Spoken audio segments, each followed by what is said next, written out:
Welcome to the Sleepless Historian. If you find yourself enjoying this journey through the past, a gentle reminder to like and subscribe would be appreciated. And don't forget to turn on loop so you can drift deeper into this exploration. Ugh. Now, let us settle into our surroundings. Dim the lights. Take a moment to adjust your pillow. Allow your blanket to cocoon you in warmth. Breathe in slowly and breathe out gently. Let your shoulders drop, releasing any tension you may carry. Today, we embark on a rather peculiar topic, one that may seem excruciatingly monotonous at first glance. We will delve into the meticulous world of medieval jousting scorekeeping. A detailed account indeed of how knights galloped upon their horses, while the observers counted points with a methodical precision that mirrored the slow cadence of their lives. And so, picture the grand tournaments unfolding in fields brushed with the soft hues of dawn. The clattering of armor, the whinnying of horses, and the distant cheers of spectators create a backdrop. Yet it is the quiet, steady rhythm of the scorekeepers that anchors us here. Little by little, they scribbled numbers, marked points, and calculated victories, all while the excitement around them ebbed and flowed like the gentle breeze. In, Daniel, Inai, B, Insineu, Sisi. In this exploration, we will uncover the specific routines that governed how these scorekeepers operated. We will discuss the instruments they used, the methods of calculation they adopted, and the very measurements that defined a successful joust. Each point counted, each detail noted, laid the groundwork for what we now view as the art of jousting. So, settle deeper into your space. Let the world around you fade away, and allow your mind to drift gently into the nuances of this historical practice. Together, we will explore how the mundane details of scoring jousts unfolded in the quiet shadows of medieval life. And now, let us begin our sleepy journey into the world of jousting scorekeeping. To understand the intricate art of jousting scorekeeping, we must first consider the essential tools that were employed. The scorekeepers, often a quiet presence amid the clamor of knights and steeds, relied on simple yet effective instruments to record their observations. At the heart of their work were scrolls made from parchment, a smooth surface that allowed for the swift gliding of quills. The quills themselves, fashioned from sturdy feathers, were dipped carefully in ink, a rich dark liquid that flowed gently from the nib. Each stroke of the quill produced elegant lines, capturing the essence of the joust as it unfolded. As the tournaments commenced, the scorekeepers positioned themselves at the edge of the arena, their parchment laid out before them on sturdy wooden tables. These tables were often crafted from oak, a wood known for its durability, and they stood steady on the uneven ground of the tournament field. The scorekeepers, dressed in simple yet functional garments, would often lean slightly over their notes, their brows furrowed in concentration as they prepared to capture the day's events. Little by little, the scorekeepers established a routine, a series of actions that would become second nature to them. The first task was to determine the layout of the jousting lists, the area where the knights would clash. The lists were marked by wooden barriers, tall enough to contain the powerful horses, while allowing spectators an unobstructed view of the thrilling contests. Each barrier was painted in rich colors, often depicting the heraldry of the participating knights. Before the jousting began, the scorekeepers would familiarize themselves with the specific rules governing the event. These rules outlined the various ways a knight could earn points. For example, A successful strike upon an opponent's shield could yield 5 points, while a strike that resulted in a fall could earn 10. Each point was not just a number, but a testament to skill and bravery, and it was the scorekeeper's duty to ensure that every point was accurately recorded. Upon the commencement of the joust, the scorekeepers would adjust their quills, ready to capture the action. Each match unfolded in a series of rounds, the knights charging at one another with all the force their horses could muster. As the knights galloped forward, the scorekeepers would watch intently, their quills poised above the parchment. With each interaction, they would note the details in a flowing script, the ink absorbing the heat of the moment. It was during these moments of intense focus that the scorekeepers employed a specific system of notation. They would use symbols, simple marks, that indicated the type of strike and the resulting point value. For instance, a single slash could signify a successful strike, while a double slash might indicate a more significant achievement, such as a fall. Each mark was made carefully, a rhythmic action that echoed the galloping horses around them. In addition to marking points, the scorekeepers also had the responsibility of recording the time. Each round of jousting was timed, ensuring that the event maintained a steady pace. A small hourglass, often kept on the table, served as a gentle reminder of the fleeting moments. The soft grains of sand would slip through the narrow passage, a visual representation of time passing. Little by little, the scorekeepers would glance down at the hourglass, noting the duration of each round. They would record the time next to the points earned, creating a comprehensive record of the joust. This meticulous attention to detail ensured that every participant was accounted for, and that the results could be verified later. Once the rounds concluded, the scorekeepers would gather their notes, reviewing the points and times recorded. They would discuss their observations in hushed tones, ensuring that every detail was accurate. This was a process that required patience and cooperation, as discrepancies could lead to disputes among the knights and their supporters. The final tally of points was a moment of solemn importance.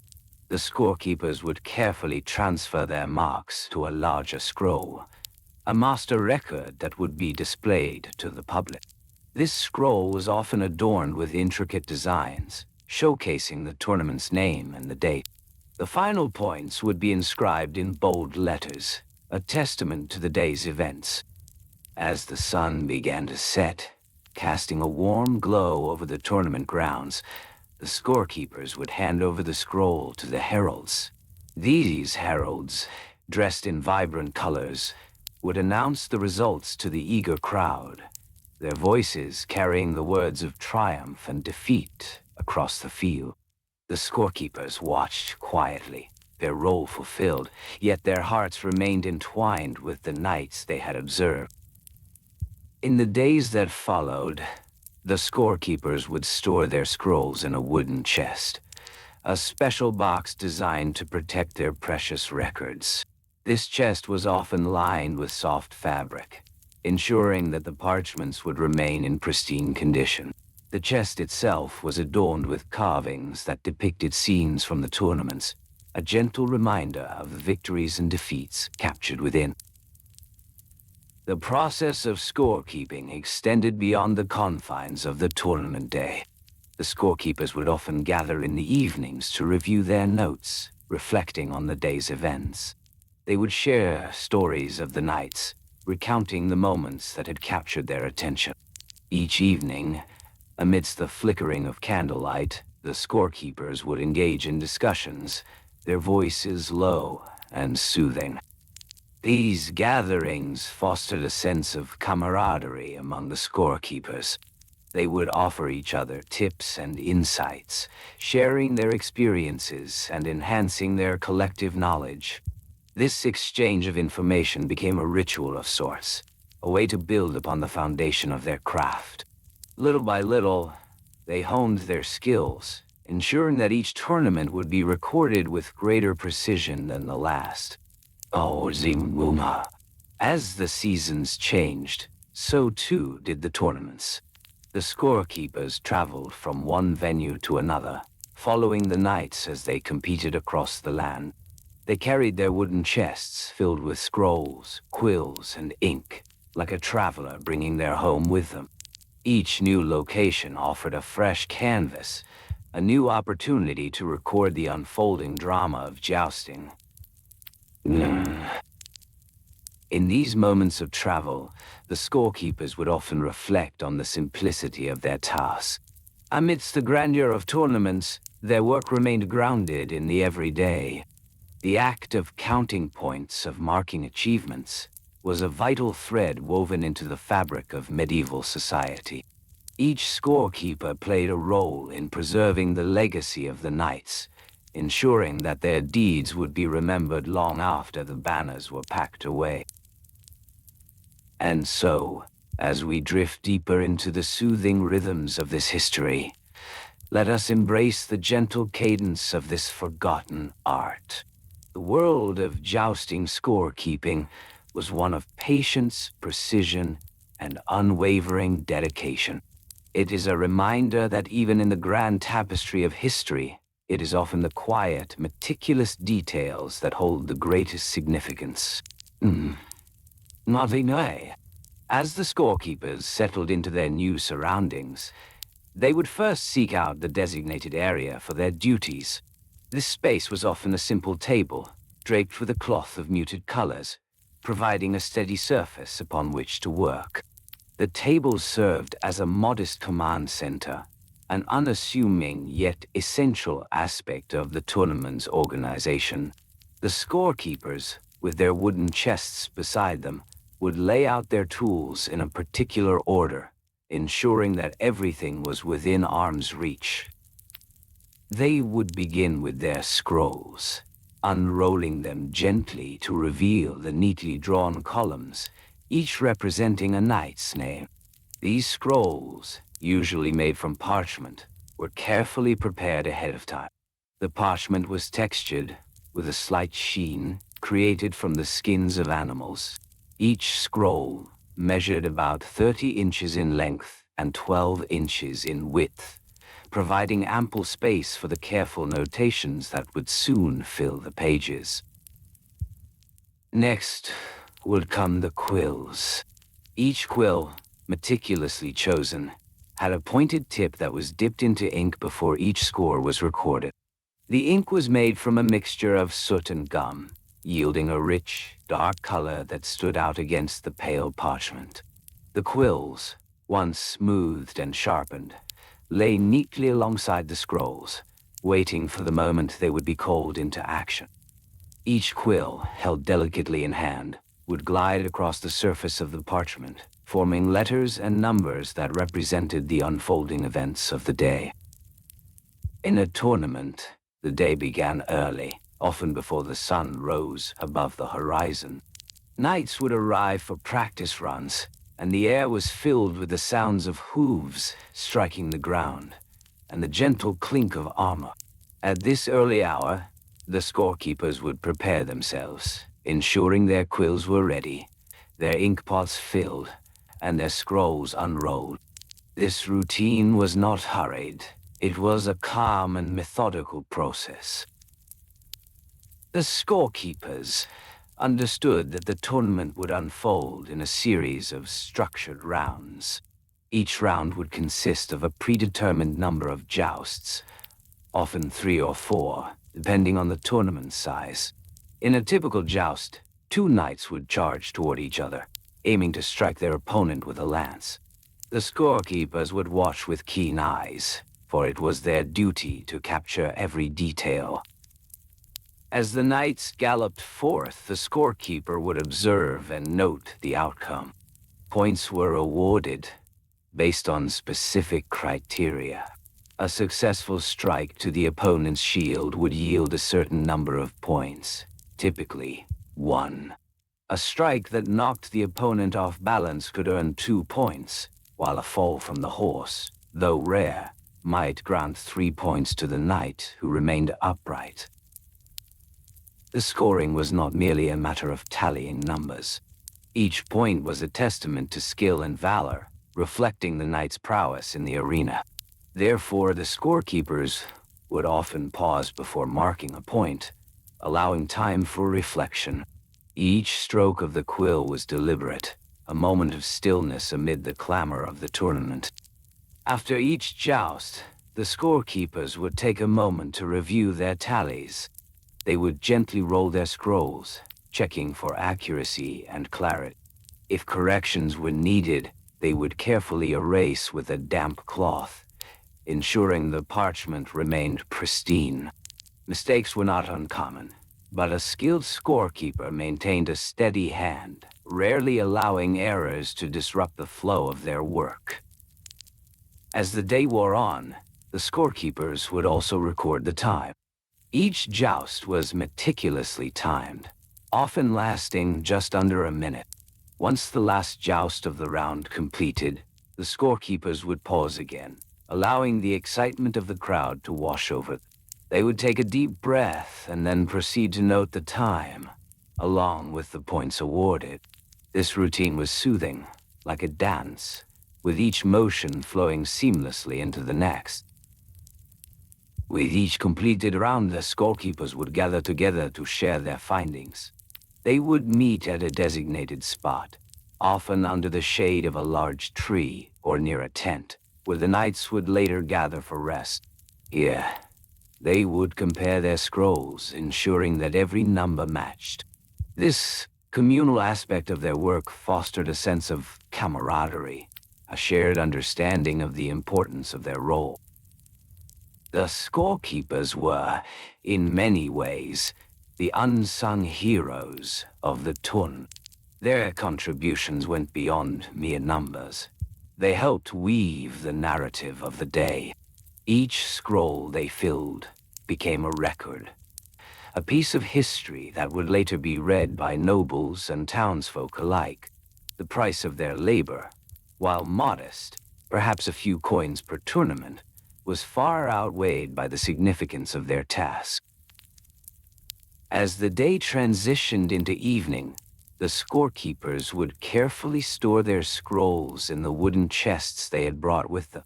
These chests were crafted from sturdy oak, often adorned with simple carvings that told stories of past tournaments.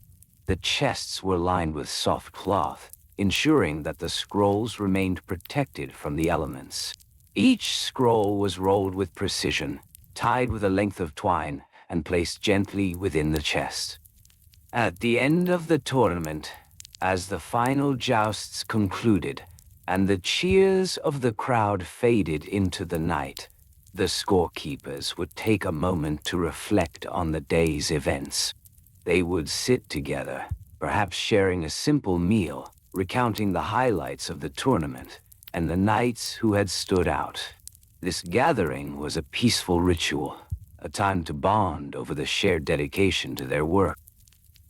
As the sun dipped below the horizon, painting the sky in hues of orange and purple, the scorekeepers would prepare to depart. They would carefully close their chests, ensuring that everything was secure. A sense of satisfaction would fill the air, a quiet acknowledgement that their efforts had contributed to a larger narrative. Each score recorded was a thread in the tapestry of the tournament, connecting past and future. And so, as the evening settled around them, they would embark on the journey to the next venue. The rhythmic clopping of horse hooves would accompany them, soothing and steady, as the scorekeepers traveled once more across the land. The wooden chests, filled with their precious scrolls, would serve as a reminder of the importance of their craft. Each step they took was a commitment to the art of scorekeeping, a dedication to preserving the legacy of the knights. In this way, the history of jousting scorekeeping unfolds, woven from the gentle threads of patience and precision. From the preparation and observation to the careful recording and reflection, each aspect of their work was infused with purpose. It is a simple yet profound reminder that history is often built on the smallest of details, the quiet acts of those who came before us. Ein. As the sun would rise, casting a soft glow on the dew-kissed fields, the scorekeepers would awaken, their routines steeped in ritual. They would rise slowly, allowing the warmth of the morning to envelop them like a gentle embrace. The first task of the day was to gather their tools, a simple set of instruments essential for their craft. A wooden tablet, smooth to the touch, would be their primary surface for recording scores. The tablet, often measuring about 12 inches in width and 18 inches in height, provided ample space for clear writing. With the tablet in hand, they would reach for the inkwell, a small vessel made from clay or glass, holding a viscous liquid that would glide effortlessly from the nib of their quill. The quill itself, finely crafted from the feathers of a goose or a swan, would be trimmed to a precise point. Each quill, a tool of delicate artistry, would be chosen carefully, as the right pen could mean the difference between a clear record and an illegible scrawl. Next, they would select a length of parchment, perhaps measuring a full sheet of 20 inches by 30 inches, where the day's events would be chronicled with meticulous detail. Parchment, prepared from the skins of sheep or goats, offered a smooth surface, ideal for the careful strokes of ink. It was not uncommon for a scorekeeper to maintain a supply of parchment, each sheet carefully stored flat in a leather pouch to prevent creases. Once their materials were gathered, the scorekeepers would set about creating a structured layout for their records. They would draw lines with the quill, separating sections clearly for each joust, each knight, each point awarded. The scoring would be based on a meticulous system. A direct hit to the opponent's shield would earn a knight 5 points, while a strike to the helmet might yield 7. Misses or grazes would be recorded with a gentle mark, perhaps a simple line, signaling less favorable outcomes. The scorekeepers would take their positions near the jousting lane, a carefully measured stretch of ground, often around 100 yards in length. They would observe the knights as they prepared for the tournament, the air filled with the sound of hooves and the rustling of armor. Each joust would last only a few moments, but the anticipation wrapped around those moments like a warm blanket. As the knights galloped toward one another, the scorekeepers would watch intently, their eyes trained to catch every detail. The clash of lances would resonate through the air, a sound both thrilling and familiar.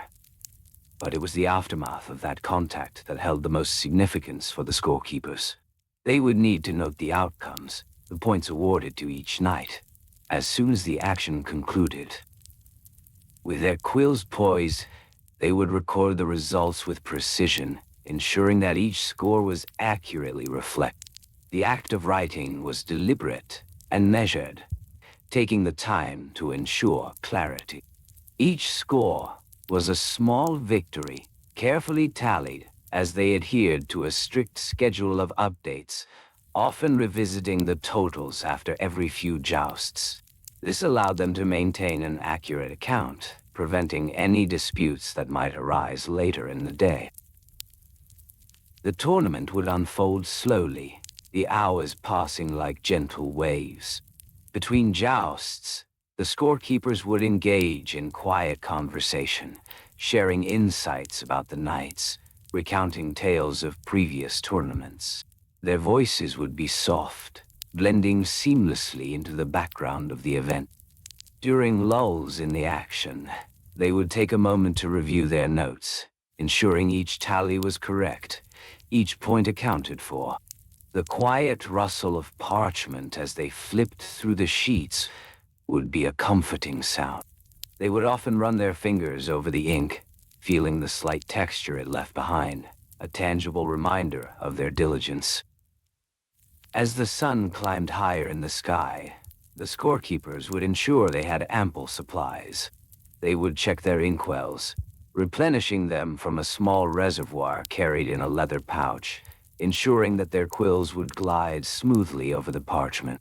Each refill was a moment of calm, an opportunity to breathe.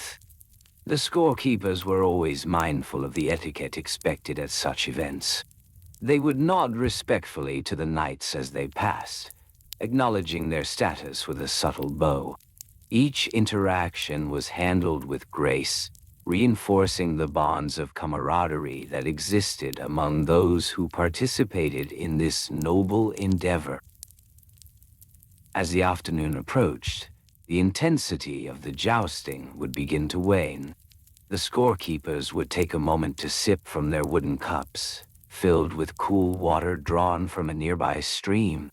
The refreshing taste would invigorate them, a brief pause before the final rounds of the day. With the sun beginning to dip toward the horizon, the atmosphere would shift. The scorekeepers would prepare for the final jousts, their pens at the ready, the parchment laid out for the last entries. They would watch closely, their hearts steady, as the knights summoned their final bursts of energy. As the conclusion of the tournament drew near, the scorekeepers would begin to gather their belongings. Slowly, they would fold the parchment, tucking it carefully into their pouches, ensuring that the day's records were preserved. Each folded sheet was a testament to their hard work, a quiet promise to uphold the integrity of the sport. They would then begin the careful process of counting the total points, adding each score methodically. The addition was deliberate, ensuring that no errors would creep into their final tally. With each point added, they would breathe deeply, feeling a sense of calm wash over them, as they knew that their work contributed to the history being made that day. Once the tallies were complete, the scorekeepers would present their findings to the event organizers. This exchange was conducted with the utmost respect, a final act of dedication to the craft they cherished. The straightforwardness of their task was a comfort, a reminder of the importance of routine in a world filled with uncertainty. As the sun set, painting the sky in soft hues of orange and pink, the scorekeepers would take a moment to reflect on the day. They would stand side by side, looking over the tournament grounds, feeling the gentle breeze brush against their skin.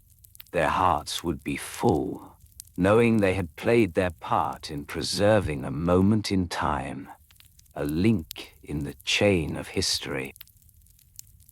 Each score kept, each tally recorded, was a gentle reminder of the beauty in the mundane, the significance found in the smallest of details. And so, as the stars began to twinkle in the night sky, the scorekeepers would prepare for their journey home, their hearts content, their minds at ease. Now, as the evening settled, the scorekeepers would begin their meticulous task of organizing the records from the day's events. They would gather their tools, each item a small but significant part of their routine. A well-worn ledger, its pages slightly yellowed with age, would rest on a sturdy wooden table.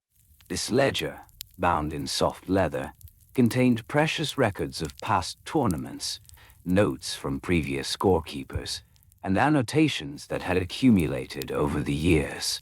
Each scorekeeper had their own preferred writing instrument, be it a quill, a fine-tipped ink pen, or a simple wooden pencil. The choice was personal, a reflection of their style. With gentle movements, they would dip their quills into inkwells, the smooth surface of the ink glistening under the soft light of lanterns. The sound of nib against paper was soothing, a rhythmic scratching that echoed softly in the evening air. Each stroke of the pen was deliberate, each letter formed slowly and carefully. They would document the points awarded for each joust, marking the names of the knights, the scores they achieved, and the corresponding round. The The scorekeepers understood the importance of accuracy. An incorrect tally could alter the course of the tournament, impacting the lives of knights and their standings. They would often repeat the scores aloud, softly murmuring to themselves. 1, 2, 3, and so on, allowing the rhythm of their voices to guide them through the details. Next, they would tally the points, a process that required both concentration and patience. Each score would be added to a running total, calculated in a simple but effective manner. The scorekeepers would often use a small abacus, its wooden beads gliding smoothly as they moved them back and forth. The tactile sensation provided a grounding effect, a reminder of the methodical nature of their work. To ensure no detail was overlooked, they would sometimes employ a simple mnemonic device, repeating key phrases that helped them remember the various scoring rules. A lance struck on the shield is worth 2, they would say softly, and a strike to the helm is worth 3. This gentle repetition allowed the scorekeepers to stay focused, their minds drifting into a calm state of concentration. As the night deepened, the scorekeepers would turn their attention to the storage of the records. Each ledger, once filled, would be placed carefully upon a shelf, organized by date and tournament. The shelves themselves were made of sturdy oak, polished to a soft sheen, a testament to the care taken by the scorekeepers in maintaining their workspace. They would often run their fingers across the wood, feeling the grain, a moment of connection to the materials that surrounded them. The scorekeepers would then prepare for the next day's events. They would select fresh sheets of parchment, a smooth surface for recording new scores. The parchment would be cut to uniform sizes, each piece measuring about 8 by 10 inches. This standardization ensured ease when placing them into the ledger later. Pricing for such materials was modest, as they were often purchased in bulk from local merchants who specialized in paper and writing supplies. A single ream of parchment would typically cost a few coins, an expense that was considered necessary and worthwhile for the importance of their work. Once the preparation was complete, the scorekeepers would gather their materials for transport. They would carefully place the ledger, ink, and quills into a sturdy leather satchel. The satchel, often adorned with modest stitching, would be slung over their shoulders, resting comfortably against their side as they walked. In the early hours of the morning, the scorekeepers would rise with the first light. The cool air would greet them as they prepared for another day of jousting. They would take a moment to breathe deeply, settling into the morning's routine, feeling the gentle warmth of the sun begin to rise. They would gradually gather their tools once more, ensuring nothing was left behind. Each item would be checked and double-checked, the repetition of this task a source of comfort. As they made their way to the tournament grounds, they would often engage in quiet conversation. They would discuss the previous day's results, reflecting on the night's performances and the subtle nuances of the jousting matches. Their voices would blend together, creating a soothing hum of familiarity, a shared understanding of the work they cherished. Upon arrival, the scorekeepers would find their designated spots near the arena. They would set up their tables, arranging their materials methodically. The ledger would be positioned prominently, open to the first blank page, ready to record the day's events. The inkwell would be placed within easy reach, and the quills would be arranged alongside, waiting patiently for the first strokes. The scorekeepers would then establish a quiet rhythm, watching as knights donned their armor and prepared their steeds. There was a gentle beauty in the way the knights moved, the clinking of metal echoing softly in the crisp morning air. The scorekeepers, with their eyes focused on the unfolding scene, would prepare themselves mentally for the tasks ahead. They would often find solace in the familiar patterns of the day. Each match would begin with a herald's call, a signal for the scorekeepers to be alert. They would glance at one another, a silent agreement passing between them as they took their places. Their hearts would beat steadily, in time with the galloping hooves as they readied to count, to record, and to preserve.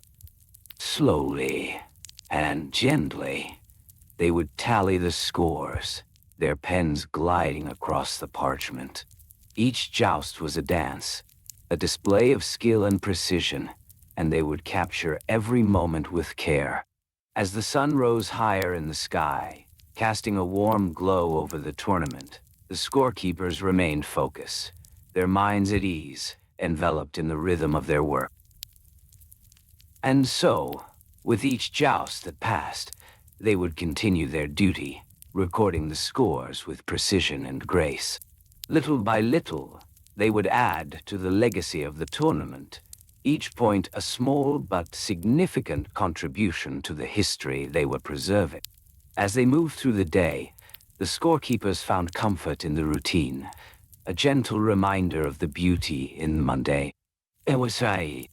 As the sun moved across the sky, casting long shadows over the jousting arena, the scorekeepers prepared their tools for the task at hand. Each scorekeeper carried a simple wooden tablet, smooth and polished, measuring roughly 12 inches by 8 inches, the perfect size to balance on their knees. They adorned the tablet with soft, thin sheets of parchment, carefully secured at the top with a leather strap, allowing for a fresh record of each joust.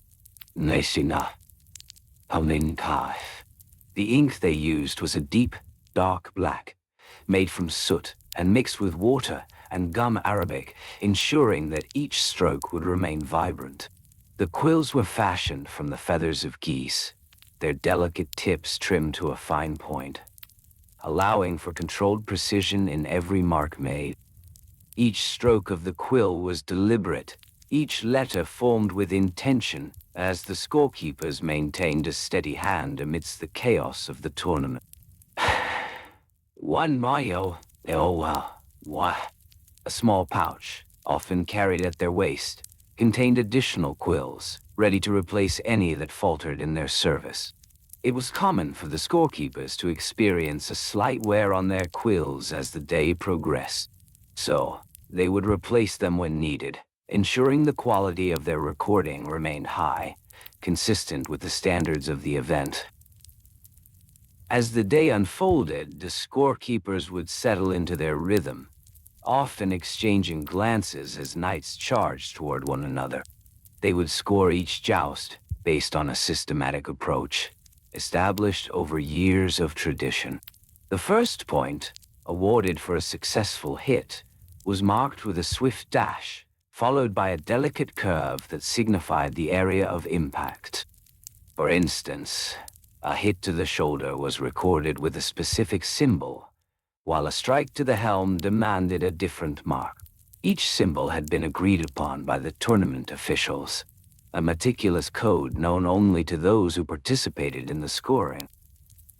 The scorekeepers would tally points on a separate sheet, where they would list each knight's name alongside their respective scores, carefully noting the order of each joust. This preliminary scorekeeping would later be transcribed into the official record, a more formal document that would be preserved for posterity.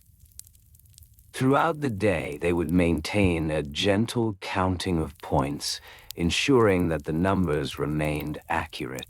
If a knight was unhorsed, that too would be recorded, marked with a small asterisk, a reminder of the skill and bravery exhibited in the joust. The scoring process itself was a task that required attention and patience. Each match would last approximately 3 minutes, a brief span of time during which the scorekeepers would lean slightly forward, their eyes focused intently on the action. With each passing moment, they would listen for the herald's voice, announcing the completion of each joust and signaling the scorekeepers to note the outcomes. Mo, Oedi, Pabanise. Once the joust concluded, the scorekeepers would take a moment to reflect before recording, allowing the dust to settle. They would breathe in the sense of the day, the earthy aroma of horses, the faint smell of leather, and the distant hints of roasted meats from the nearby vendors. After each joust, they would consult with one another, ensuring their scores aligned. This gentle collaboration allowed them to remain in tune with the event, creating a shared sense of purpose. They would occasionally whisper to one another, confirming details, their voices low and soft, creating a calm atmosphere amidst the excitement. As the sun began to set, the shadows lengthened, casting a golden hue over the arena. The scorekeepers would adjust their seating slightly, ensuring their posture remained relaxed, leaning back just enough to relieve the tension of the day. The evenings were often filled with a subtle camaraderie as well. After the matches concluded, the scorekeepers would gather around a wooden table, their tablets resting before them. They would review their notes, their fingers tracing the markings they had made throughout the day. Each score was carefully counted, little by little, as they compiled the totals for the tournament's records. In this moment, they would discuss the performances of the knights with quiet admiration. There was an unspoken respect for the skill required in jousting, a grace that the knights displayed in the heat of competition. Then, they would shift their focus back to the task at hand, methodically transferring their scores to the larger parchment that would serve as the official record. The parchment was large, measuring roughly 3 feet by 2 feet, requiring a careful balance between writing space and clarity. As they wrote, their hands moved in a coordinated rhythm, forming letters that were both legible and elegant. They would use a ruler to ensure that the lines stayed straight, each entry neatly aligned, showcasing their dedication to the intricacies of the task. The evenings would often stretch on, as they reviewed the day's events, recounting the jousts with quiet amusement, their voices a gentle hum against the backdrop of the fading sun. The atmosphere was serene, filled with the sounds of the evening, the distant laughter of townsfolk, the soft rustle of parchment, and the gentle clinking of tankards as they toasted their success. In this manner, the scorekeepers found solace in their routines, their meticulous documentation grounding them amidst the pageantry of the tournament. The process of counting and recording became a meditative practice, allowing their minds to settle into a tranquil focus. Little by little, they would see the final scores taking shape, a testament to their dedication and a reflection of the day's events. The scores would later be shared with the knights, an acknowledgement of their efforts, a gentle reminder of the camaraderie that existed within the tournament. And so, as the day faded into twilight, the scorekeepers would find peace in their work, enveloped in the soft glow of the lanterns that lit their table. Little by little, they captured the essence of the day, one point at a time, penning the history of jousting with every stroke. Their task was not merely to count, but to preserve the stories of those who challenged one another in the spirit of honor, creating a tapestry of moments that would echo through time. With each score recorded, they would feel a profound sense of fulfillment, knowing that their efforts contributed to a legacy far greater than themselves. They would breathe deeply, letting go of the day's tensions as they prepared for the next tournament, ready to embrace the rhythmic dance of scoring once again. No,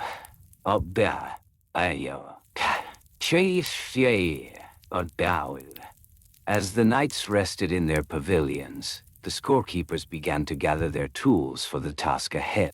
The wooden tables, worn smooth by years of careful use, were adorned with parchment and inkwells.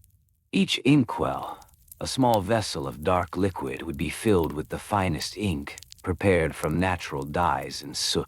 The scorekeepers took great care to ensure their materials were in order, for each item played a crucial role in maintaining the integrity of the scores.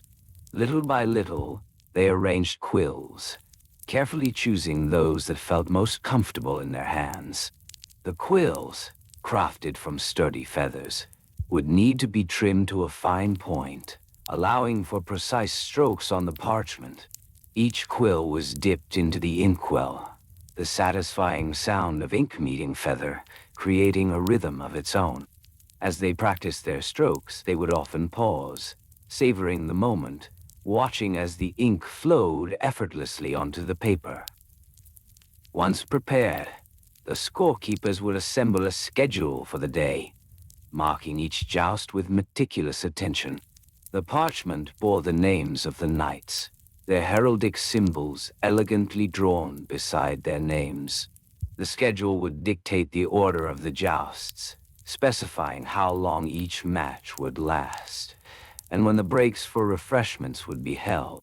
They would note the time in careful increments, often using a simple hourglass to measure the passing minutes. The delicate sound of sand sifting through the narrow neck would echo softly, marking the passage of time in an otherwise bustling day. During the tournament, the scorekeepers would sit, quietly observant, at their tables positioned near the field. They would watch as the knights prepared for their jousts, the sounds of armor clanking and horses whinnying creating a symphony of anticipation.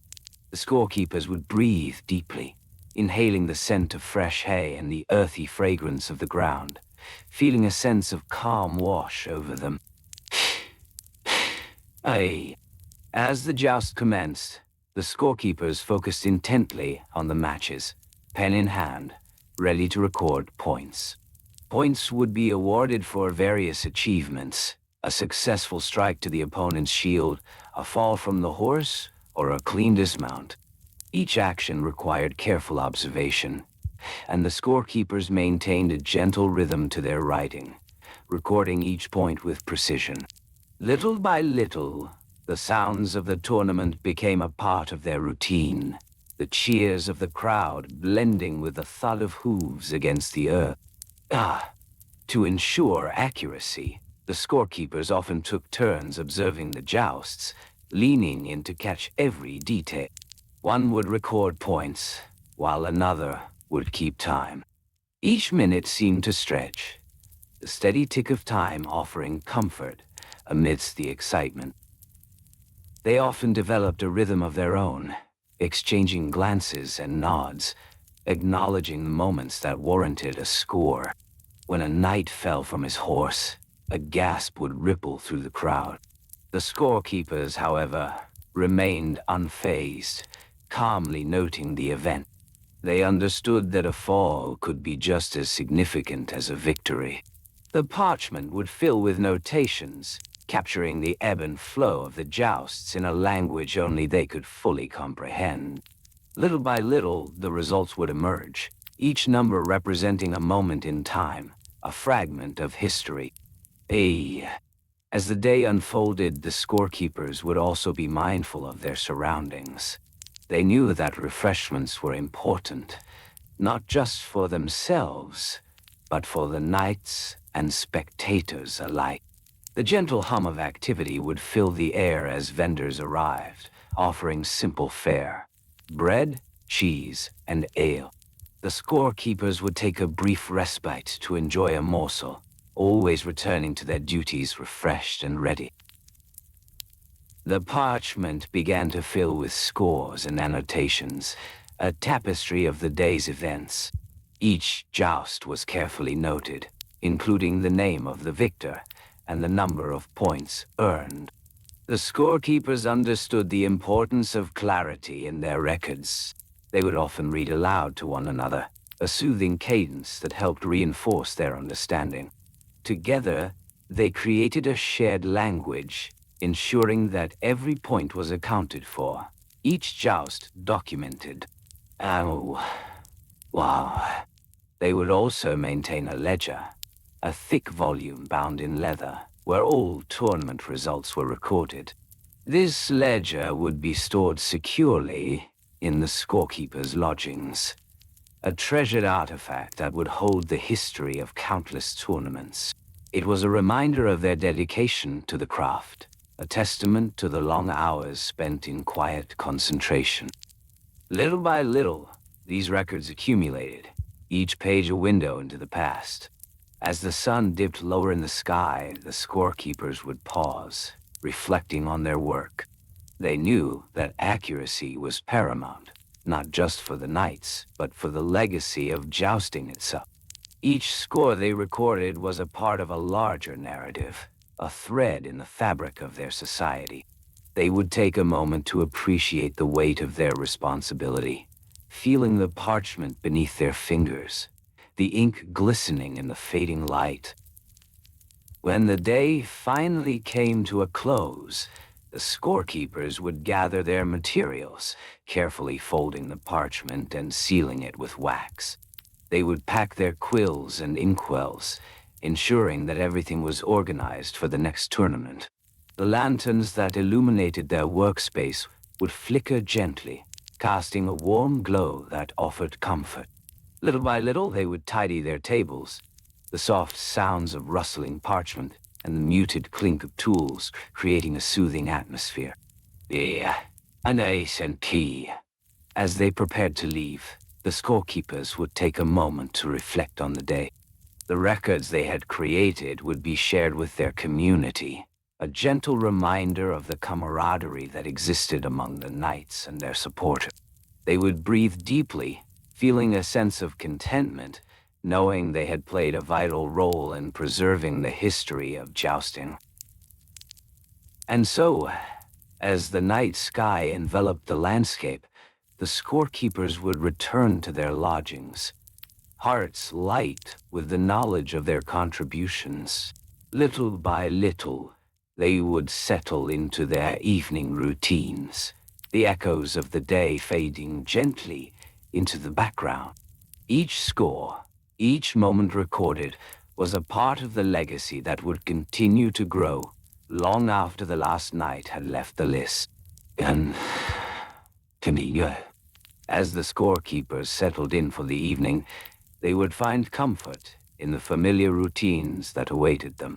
Each step of their process was executed with care, a gentle rhythm guiding their movements. They would begin by sorting the records of the day, meticulously organizing the parchment into neat stacks. Each parchment would be slightly different.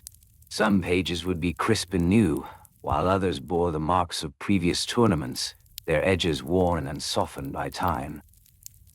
The ink they used was a deep, rich black, prepared from a mixture of soot and gum arabic.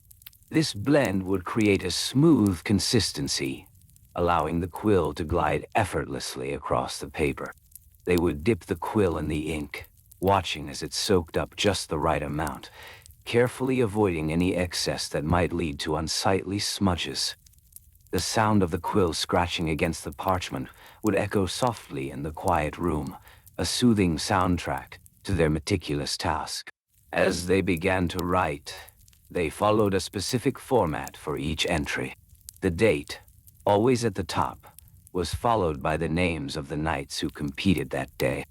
Each name would be inscribed with an elegant flourish, a nod to the nobility of their profession. The scorekeepers would keep track of points awarded for each successful pass, each contact made with lance or shield. They would record the details in a precise manner, ensuring clarity for future reference. The points themselves were as mundane as they were methodical. A successful hit to the armor would earn a knight 1 point, while a hit to the shield might earn them 2. A perfect strike that sent a knight tumbling from his horse would yield 3 points, a feat that demanded both skill and bravery. Little by little, the scorekeepers would add these numbers, their quills dancing over the parchment in a slow, steady rhythm. Once the points were recorded, they would move to the next section of their task, calculating the totals. They would reach for a simple abacus, its wooden beads polished smooth from years of use. With careful precision, they would slide the beads back and forth, allowing their fingers to feel the texture of the wood beneath their touch. This tactile experience was as soothing as the numbers themselves, grounding them in the task at hand. Each calculation took time. There was no rush in this process. They would breathe deeply, letting each exhale bring a sense of calm. The gentle clink of the beads would punctuate the silence, a reminder of the rhythm of their work. Once the totals were reached, they would write them down with the same care they had afforded the points, ensuring that each number was clear and legible. After the calculations were complete, the scorekeepers would prepare to summarize their findings. This summary would serve as a concise reflection of the day's events. They would write it in a separate notebook, its pages slightly thicker and more durable, designed to withstand frequent reference. The ink would flow smoothly as they crafted sentences that conveyed not just the scores, but the spirit of competition. They would emphasize the camaraderie among the knights, the cheers of the crowd, and the excitement that surrounded the jousting matches. As the evening wore on, they would carefully gather the completed records.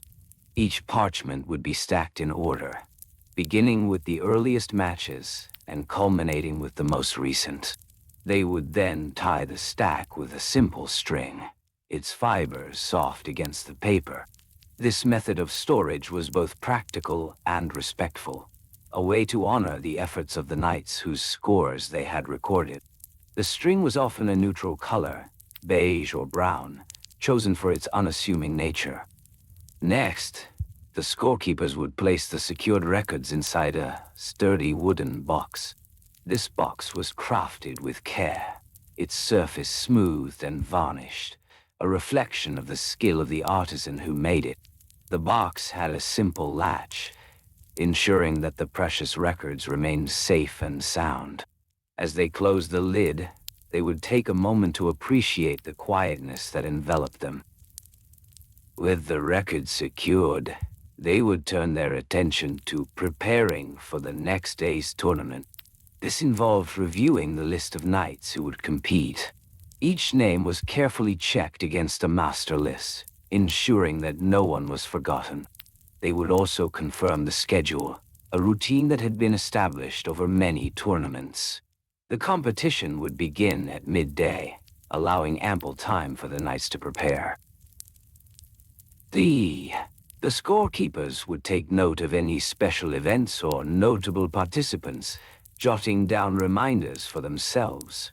Perhaps a particularly skilled knight was returning after a long absence, or a new challenger was set to make their debut. These details, while seemingly small, added richness to the narrative of the tournament. As the evening deepened, the scorekeepers would ready their materials for the next day's work. They would check their quills, ensuring each one was sharp and ready for use.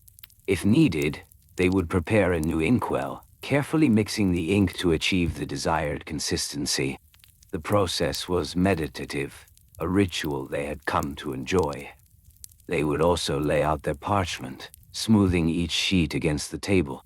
The texture of the paper was familiar, a comforting reminder of the countless tournaments they had witnessed and recorded. Each sheet was placed with intention, aligned neatly in front of their workspace. They would pause, taking a moment to breathe deeply, feeling the weight of history in the air around them. Yes. In these quiet moments, they would reflect on the role they played in preserving the legacy of jousting. Their meticulous records would not only document the scores, but also capture the essence of the events, the hopes, the dreams, the determination of the knights. As the night drew to a close, they would find themselves enveloped in a sense of calm. The lanterns flickered gently, casting soft shadows that danced across the walls. The scorekeepers would take one last look at their organized workspace, feeling a deep sense of satisfaction. With everything in order, they would retire to their quarters. They would place their tools carefully on a small table, ensuring that each item was ready for the next day. The quills and inkwells would rest side by side, waiting patiently for the morning light. Each score, each entry, was a reminder of the dedication and perseverance that marked the world of jousting. And so, with hearts light and minds at ease, they would drift into a peaceful slumber, dreaming of the galloping horses and the clashing of lances, the gentle rhythm of their work echoing softly in their dreams. In their quiet quarters, the scorekeepers would begin their preparations for the day ahead. They would rise slowly, allowing the soft light of dawn to filter through the small window. The air would feel cool against their skin, a gentle reminder of the tasks that lay before them. Their first task would be to gather the necessary tools for their work. Each scorekeeper maintained a carefully curated collection of instruments, essential for the recording of jousting scores. They would select a sturdy wooden desk, its surface marked with the scratches and dents of years of dedicated use.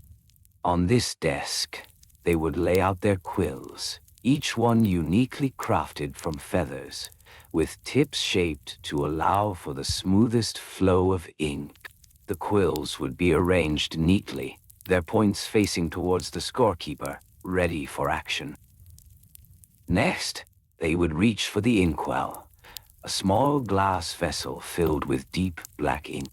The inkwell would sit securely on the desk, its presence a constant reminder of the fluidity of time and scores. The ink, thick and rich, would glisten in the soft light, waiting patiently to be transformed into words on parchment. Once their tools were assembled, they would turn their attention to the parchment. Each sheet would be carefully chosen for its quality, ensuring that it was smooth and durable. The parchment would be cut to a standard size, typically measuring about 8 by 12 inches. This precise measurement allowed for easy stacking and storage. The scorekeepers would then straighten their posture, preparing for the day's work. They would settle into their chairs, which were crafted from sturdy oak, providing both comfort and support. The soft creaking of the wood would accompany their every movement, a gentle reminder of the passage of time.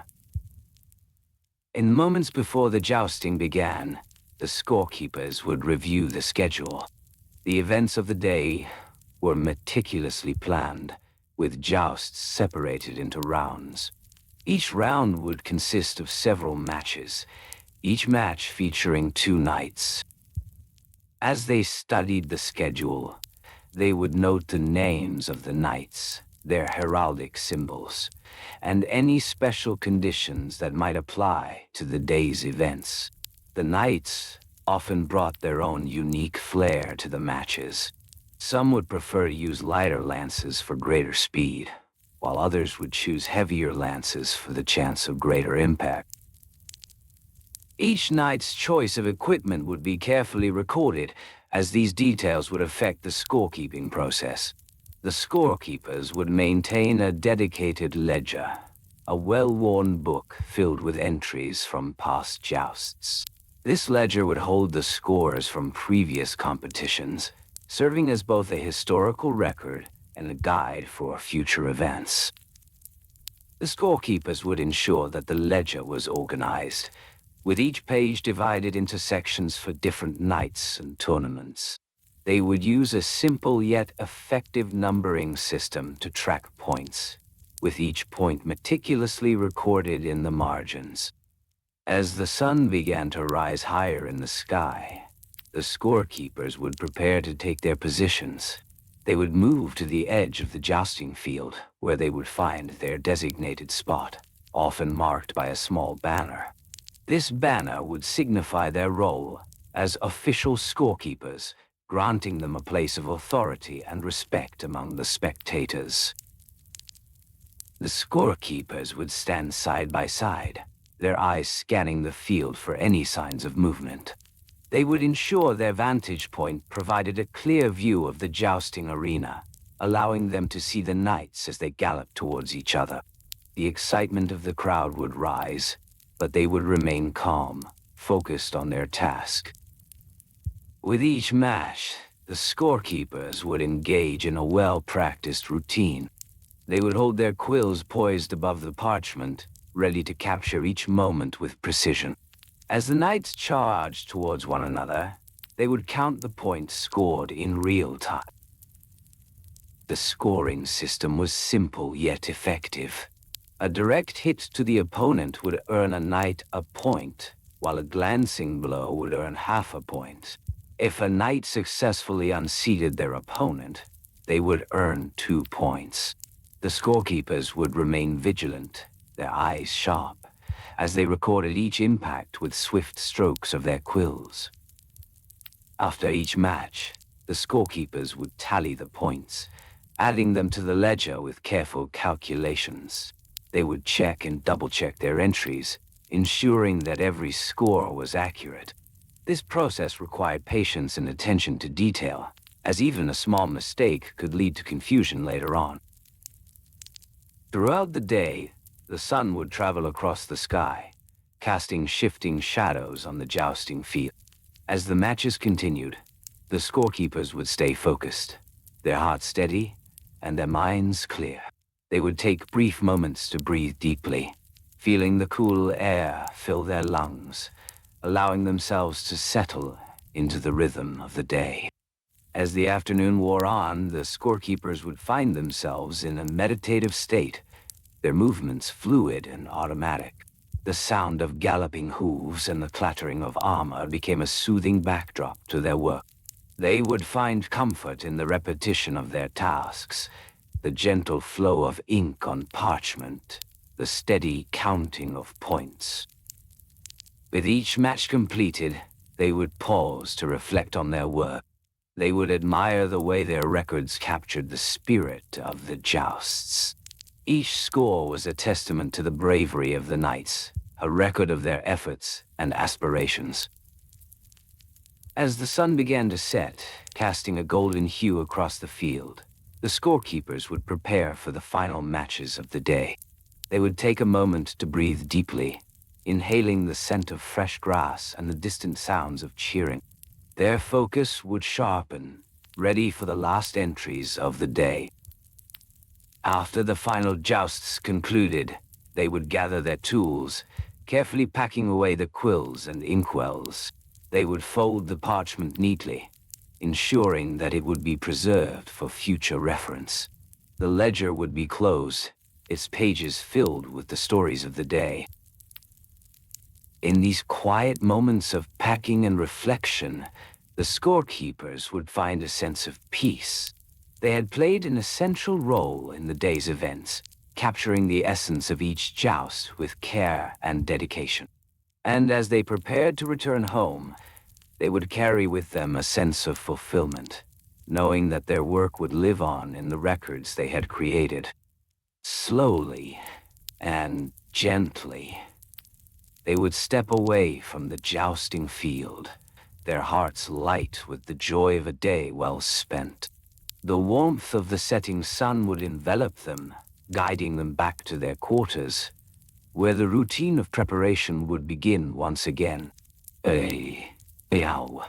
As the sun dipped lower in the sky, casting long shadows upon the verdant green of the jousting field, the scorekeepers would begin their evening rituals. They would take their time to gather their tools, carefully selecting the items that had accompanied them throughout the day. Each quill, each inkwell, held stories of triumph and defeat, victories captured in ink upon parchment. The tools of their trade were often simple yet significant. The quills, made from the feathers of geese, were cut to a fine point, allowing for smooth, precise writing. Each quill would be dipped into the inkwell, which contained a mixture of black ink derived from soot and water, thickened with gum arabic to ensure a steady flow. This ink would dry to a deep, rich black, contrasting beautifully against the handmade parchment. The parchment itself was a marvel of craftsmanship. It was made from animal hide, treated and stretched until it became a smooth surface for writing. Each sheet was measured meticulously, typically measuring around 8 by 12 inches, a size that was deemed practical for jotting down scores and notes. The scorekeepers would keep their parchment neatly folded, ensuring that the edges remained crisp and unwrinkled.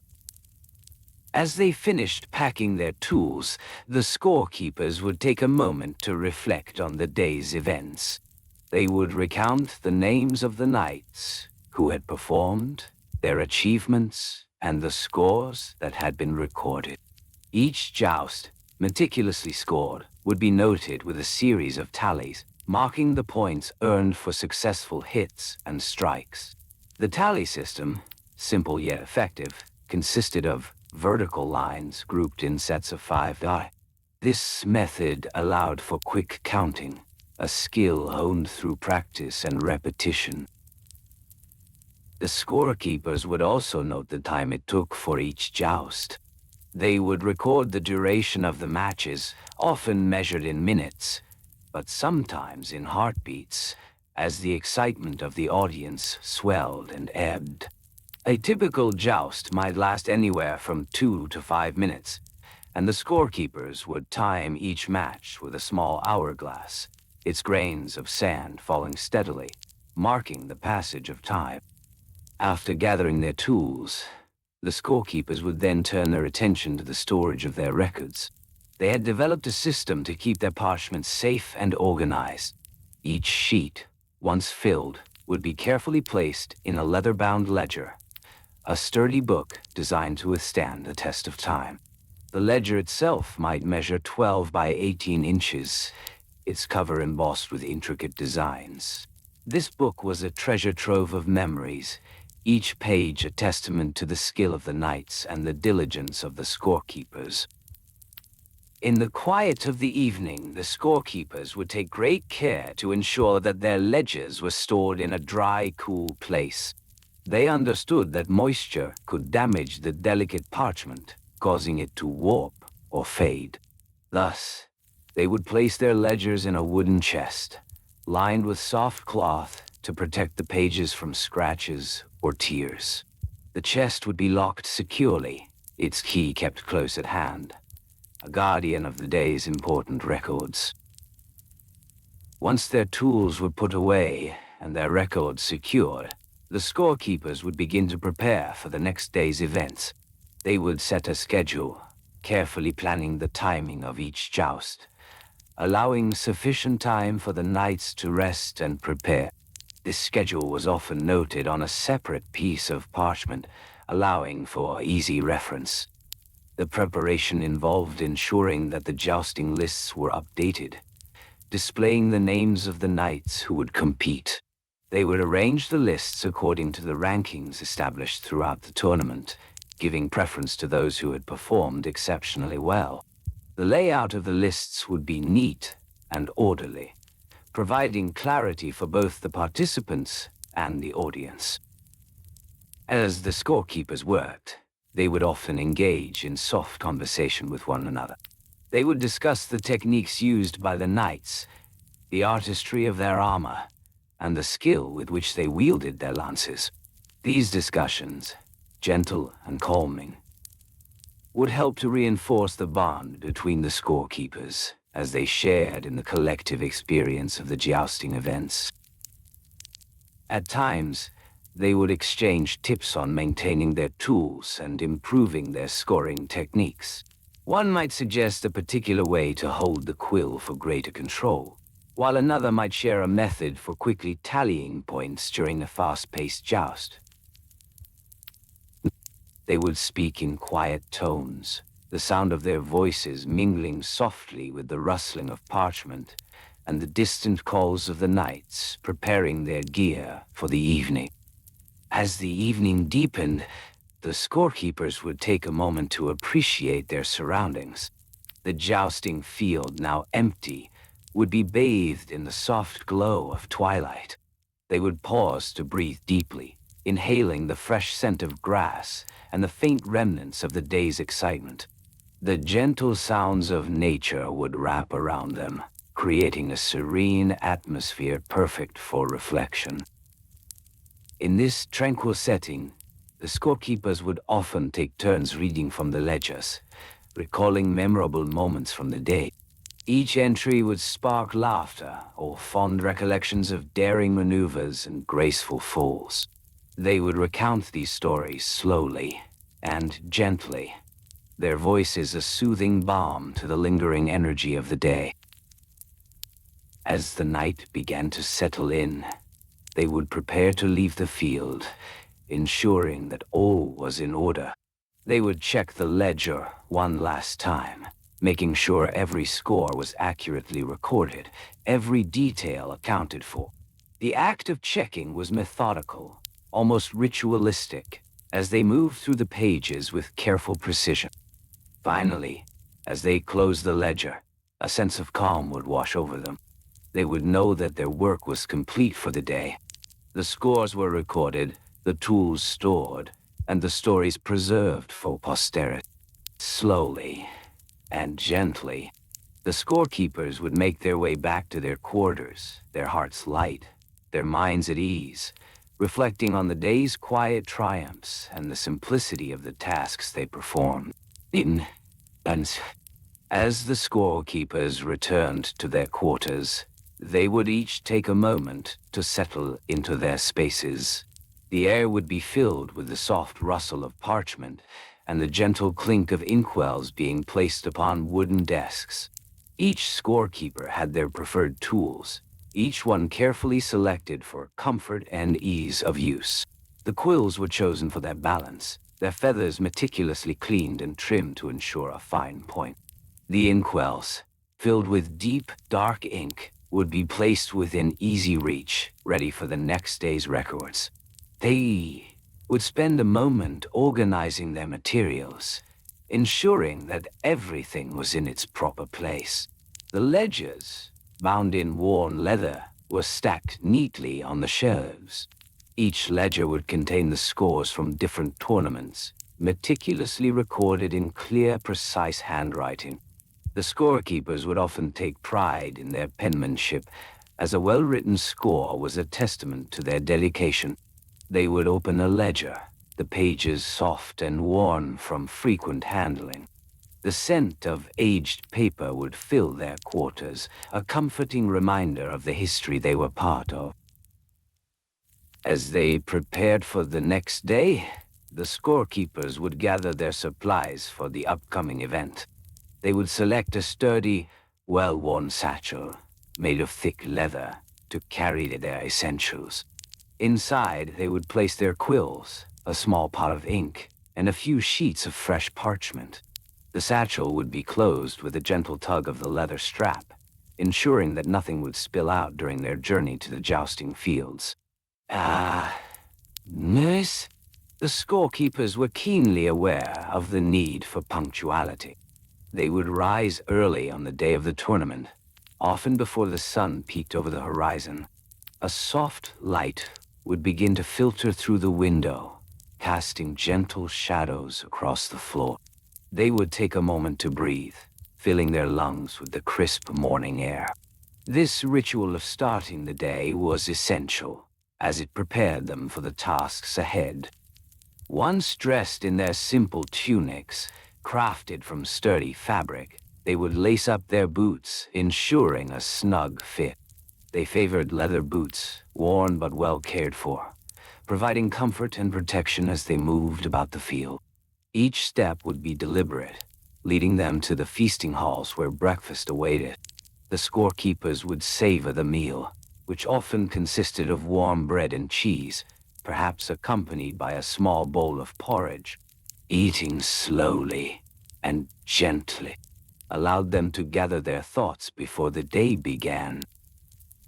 After breakfast, they would make their way to the jousting field, where preparations were already in full swing. The sound of hooves echoing on the ground would greet them as they approached. They would take a moment to observe the teams of knights preparing their steeds. The horses would be groomed with care, their manes braided neatly, their armor polished to a shine. The scorekeepers would appreciate the care taken in these rituals, recognizing the dedication shared by all involved in the tournament. Once at the field, the scorekeepers would locate their designated area, often under a simple canvas awning. This shelter would provide a cozy spot from which to observe the proceedings. They would set down their satchel and carefully arrange their material. The ledger would be opened, the pages smoothed out before them. They would take a moment to breathe, to settle into the rhythm of the day. As the first jousts began, the scorekeepers would keep a keen eye on the competitors.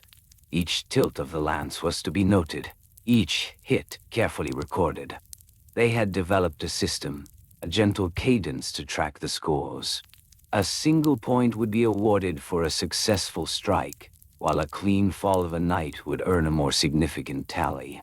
The scorekeepers would note these events with a rhythmic flow, their quills gliding over the parchment with practiced ease. Aldone. The act of counting points was a meditative process. They would repeat the scores softly to themselves, ensuring accuracy. 1 point, 2 points, 3 points, they would whisper as their calm focus enveloped them. The sounds around them would fade into the background, the cheers of the crowd merging with the gentle scratching of quills against paper. As the day unfolded, the scorekeepers would continue their meticulous work. They would take breaks as necessary, sipping on small cups of water to stay refreshed. It was important to remain hydrated, for their duties required long hours of concentration. A small ceramic jug, filled with cool water, would be kept nearby, ensuring that they could pause whenever needed. They would also take care to engage in light conversation with their fellow scorekeepers during these breaks. Sharing thoughts about the events, the nights, or the weather fostered camaraderie. The exchanges were gentle and soothing, punctuated by soft laughter or mutual nods of appreciation. Yes, indeed. A fine performance. They would agree, reflecting on the day's highlights. As the sun began its descent, casting long shadows across the field, the scorekeepers would prepare to record the final scores of the day. They would review their notes, confirming that each point was accounted for.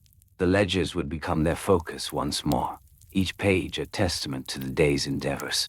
They would read through their entries slowly and gently, relishing the flow of ink on the paper, the satisfying sound of the quill scratching its way across the surface. Once the tournament concluded, the atmosphere would shift ever so slightly. The knights would gather to celebrate, their laughter echoing through the field.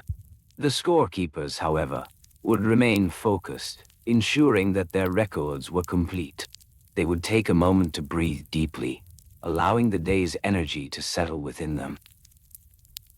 The final scores would be tallied, the last entries made. Each score was not just a number.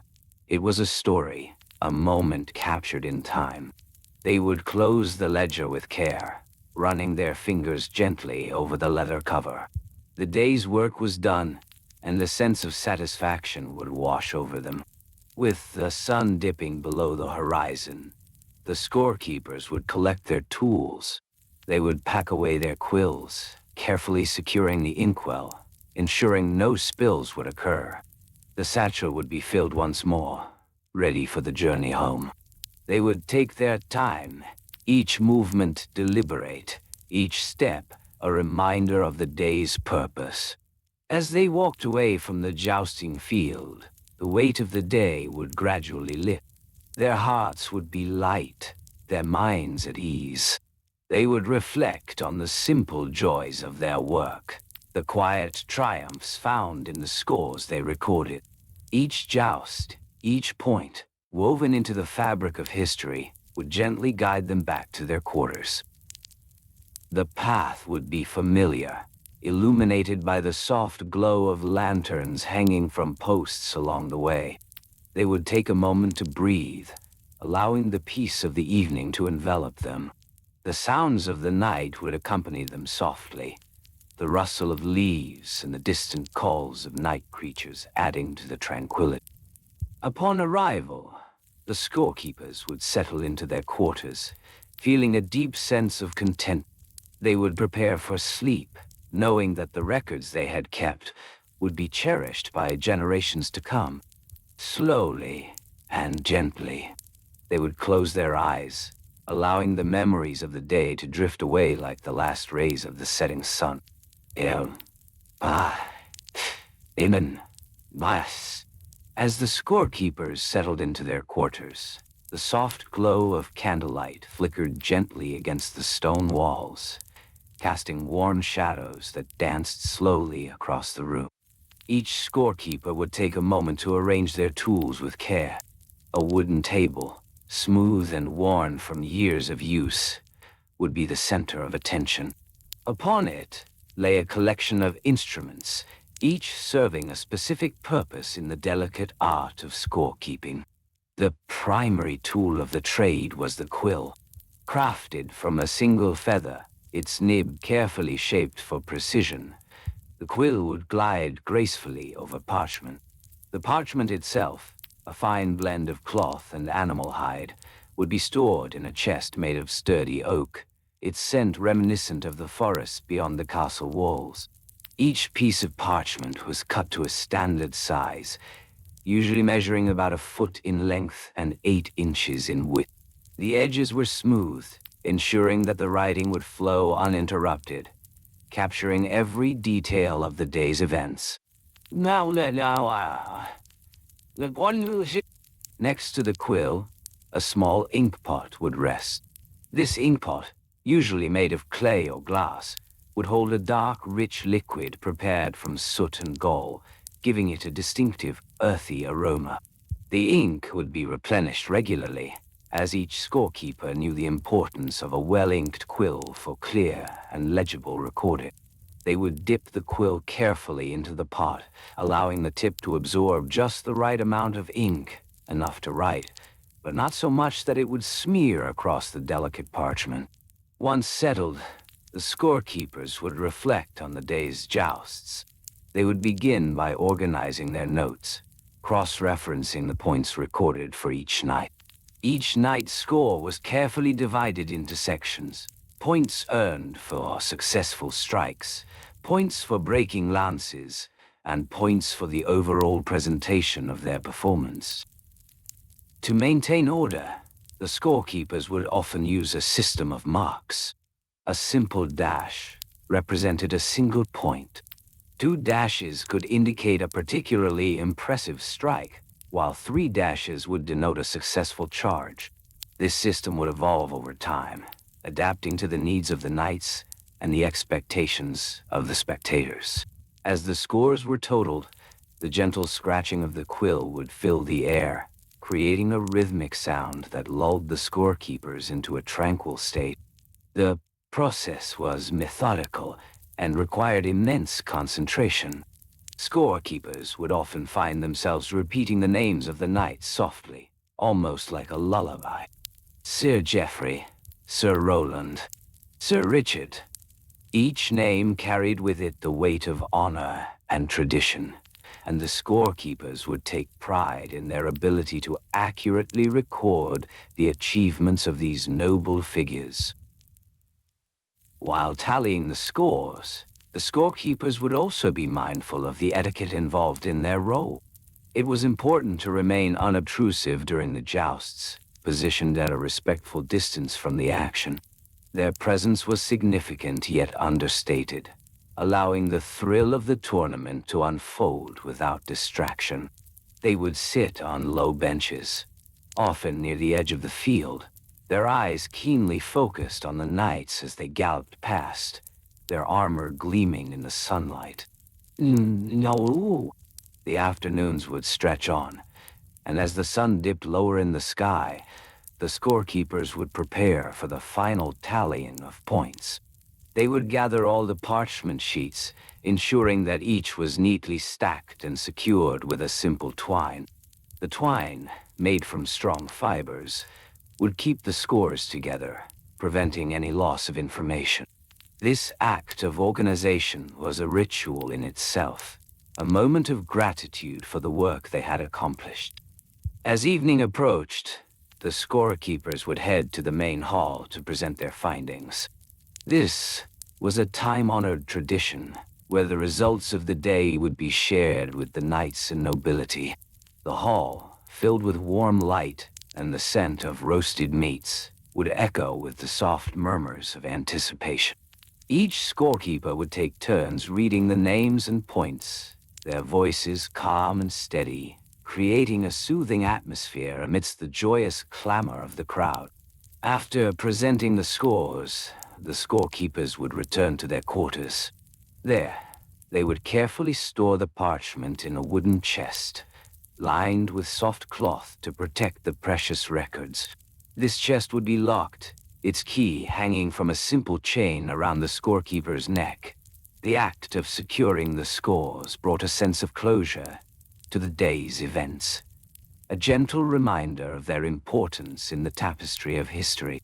Once the scores were safely stored, the scorekeepers would take a moment to unwind. They would settle into their chairs, allowing their bodies to relax. The rhythmic sounds of the night would fill the air, crickets chirping softly, leaves rustling in the gentle breeze. In this quiet time, they might sip from a small cup of warm herb tea, prepared from dried leaves carefully gathered earlier in the season. The steam would rise slowly, carrying with it a fragrant aroma that would soothe their minds. As they sipped the tea, they would close their eyes, imagining the day's jousts unfolding once more, the excitement of the knights as they charged against one another. The warmth of the tea would spread through their bodies, creating a sense of comfort and contentment. They would take deep, slow breaths, allowing each exhale to release the tension of the day. In this serene moment, the scorekeepers would reflect on their role as the silent chroniclers of history. Each point recorded, each name spoken, mattered profoundly. With the evening drawing to a close, the scorekeepers would prepare for rest. They would gather their tools, placing the quill and ink pot back on the table, ensuring that everything was in its proper place for the morrow. The lanterns would be dimmed, the flickering flames casting soft shadows, creating a cocoon of peace. They would slip into their beds, pulling the soft linens up to their chins, feeling the gentle weight of the fabric against their skin.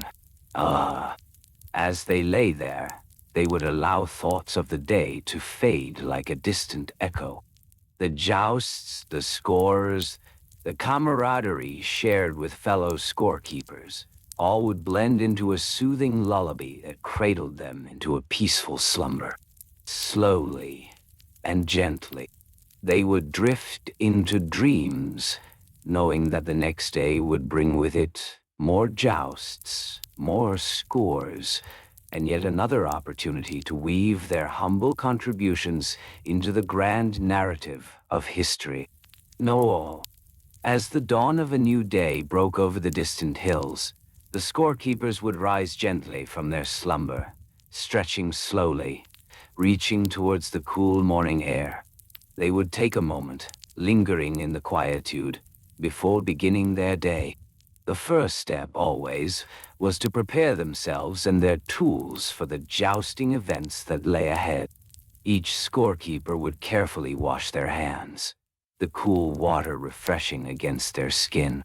Then, they would dry their hands on a soft, woven towel, the fibers gently caressing their fingertips. Next, they would gather their essential materials. They would choose a quill from the small collection that had been lovingly crafted from the feathers of local birds. Each quill had its own distinct character, some thicker, some slender, yet all equally vital. They would select the nib that felt most comfortable, the one that would glide smoothly across the parchment. This simple choice would set the tone for the day ahead. Once the quill was chosen, the scorekeepers would reach for the ink pot. The ink was made from a mixture of water and soot, a dark and rich concoction that would create bold marks on the parchment. It was important that the ink was well prepared, so they would stir it gently, ensuring a consistent texture. The delicate sound of the stirring would create a rhythm, a calming echo of preparation. The parchment, too, was essential. Each sheet was carefully cut to size, usually measuring about 8 inches by 12 inches. The edges were smooth, having been torn by hand, giving each piece a unique quality. They would arrange several sheets in a neat stack, ensuring they were all aligned perfectly.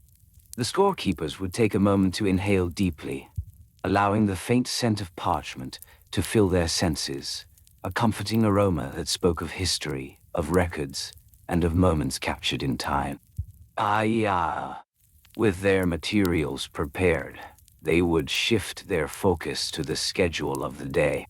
Each jousting event followed a precise timeline, a ritualistic pattern that had been refined over the years.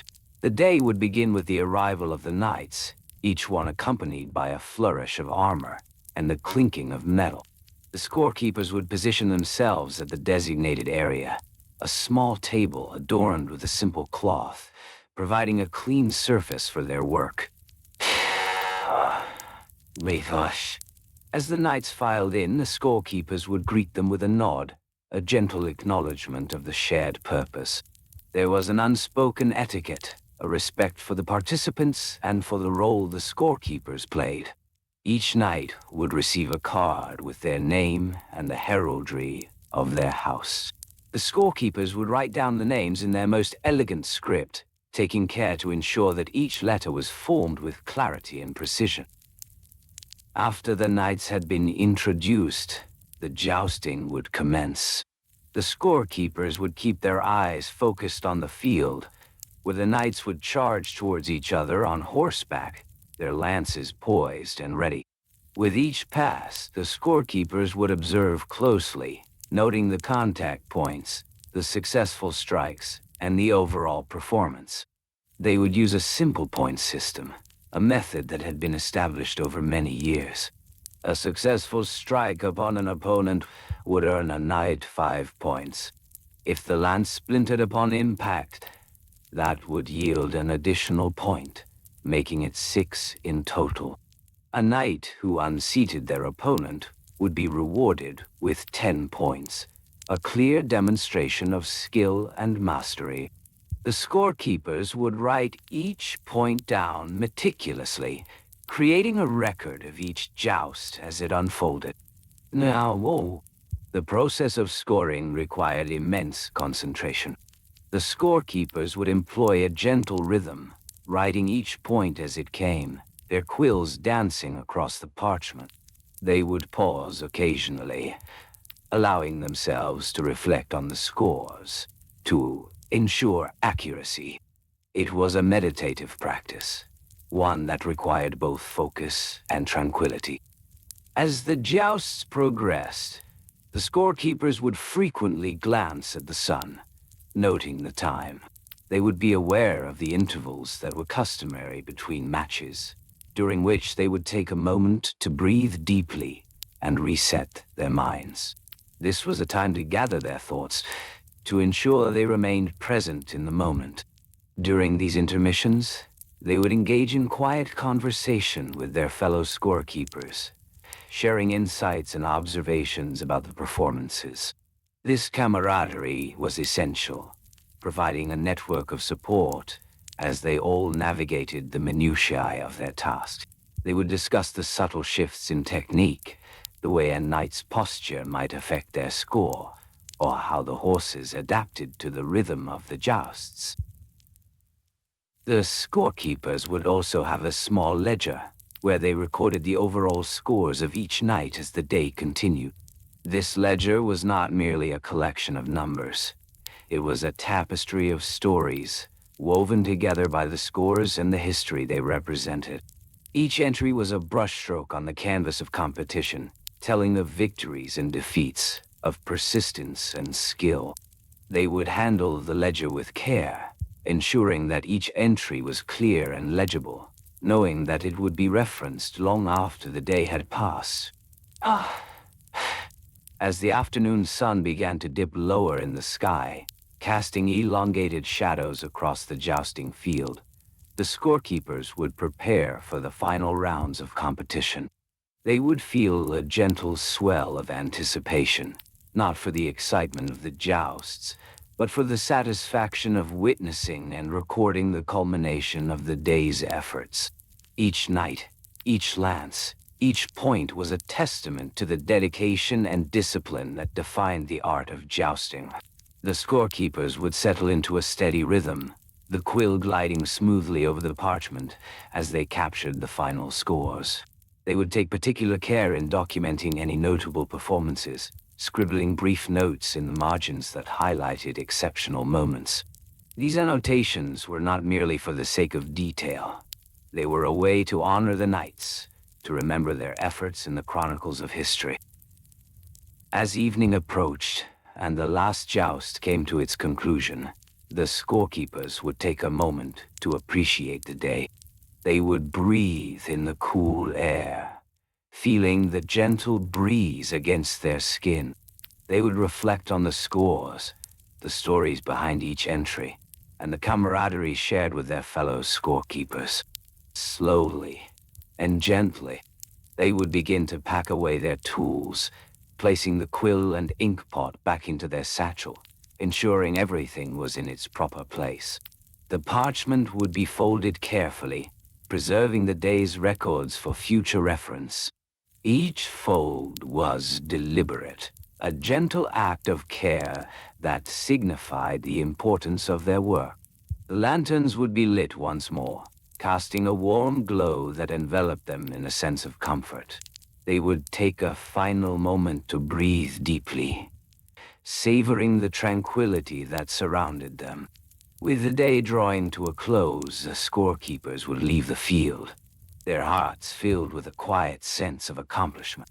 They would walk slowly, allowing each step to ground them in the present, the rhythm of their footsteps echoing softly in the evening air.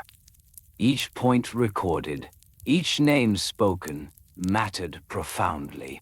And so they would return home, carrying with them the tranquil weight of the day, ready to rest and reflect on the stories they had woven into the fabric of history. Adiadol. Atia. As the scorekeepers settled into their evening routine, they would begin to prepare the tools necessary for their meticulous craft. The quills, slender and pointed, would be selected with great care. Each quill had its own character, the fine tip allowing for delicate strokes across the parchment. They would dip the quill into the ink pot, watching the rich, dark liquid cling to the tip, glistening softly in the warm candlelight.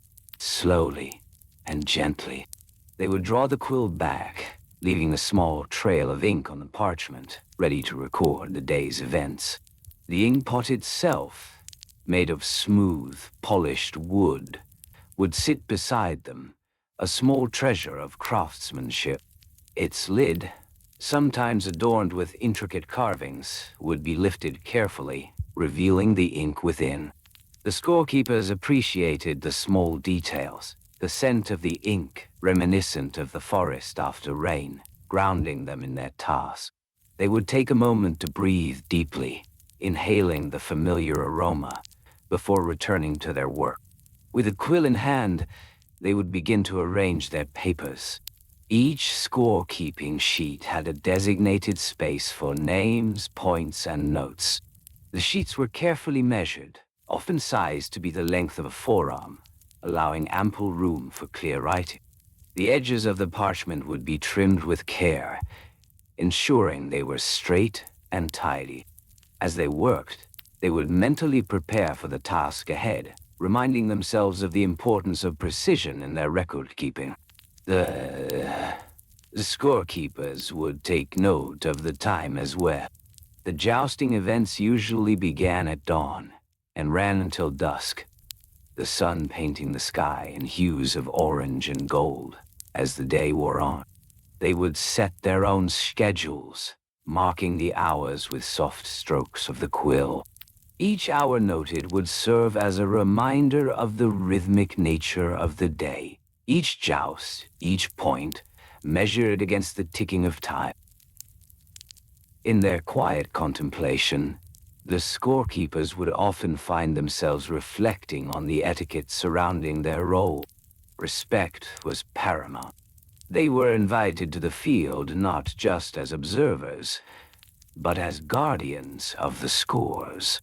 It was understood that their presence brought a sense of legitimacy to the events. They were to stand with dignity, ensuring that each score was noted accurately and without bias. Well. The scorekeepers would often engage in soft conversation with the knights and the heralds, sharing pleasantries and exchanging knowledge about the events of the day. They would listen carefully, noting the nuances in language and the stories that unfolded before them. The sharing of information was a dance of sorts, an exchange that created bonds among participants. They cherished these moments, the ebb and flow of dialogue, as they prepared to record the history that would emerge from the jousts. As the day progressed, the scorekeepers would also need to manage their materials. The ink would occasionally require refreshing, a delicate process that demanded their attention. Using a small glass vial, they would carefully pour new ink into the pot, ensuring not to spill a drop. The act was methodical, a slow and steady hand guiding each movement. They would take a moment to appreciate the sheen of the ink as it settled, swirling gently in the pot, a small universe of possibilities contained within. They would also be mindful of their seating arrangements. The scorekeepers often had designated spots from which to observe the jousts. These spots were chosen not just for visibility, but for comfort. A soft cushion, perhaps filled with hay or feathers, would be placed beneath them, allowing them to remain seated for long periods without discomfort. They would often test the cushion, adjusting it slightly, ensuring they were settled in for the duration of the event. The process of counting points, while seemingly straightforward, had its own rhythm. Each time a knight charged, there would be a collective intake of breath from the crowd. The scorekeepers would lean forward slightly, quill poised, ready to record the moment. With each impact of lance against shield, they would note the points, a gentle flick of the wrist marking the paper. They would take a moment to breathe, allowing the excitement of the event to wash over them, even as they remained detached observers. Noon. After each joust they would pause, reviewing their notes with great care. Each tally made was a testament to the skill displayed by the knights. They would take the time to ensure that their records were accurate, slowly and gently reviewing each entry. They would often compare notes with fellow scorekeepers, sharing insights and confirming scores, fostering an environment of trust and cooperation among them. They would also have a system for storing their records. Once the day's jousts were concluded, they would carefully bundle the parchment sheets together, securing them with a length of twine. The twine would be chosen for its strength, ensuring the papers remained intact for future reference. They would tie the knot with a gentle yet firm grip, a small ritual of completion that signified the end of one day's work. With the records secured, they would make their way to a designated storage area, often a small chest constructed of sturdy wood.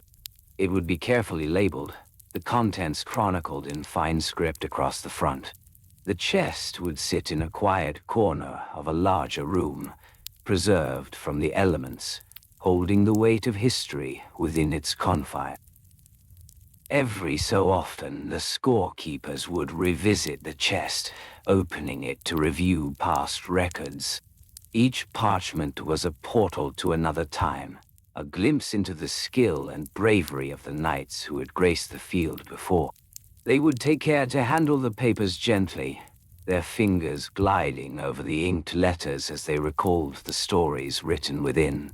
As evening fell, the scorekeepers would often find solace in the simplicity of their task.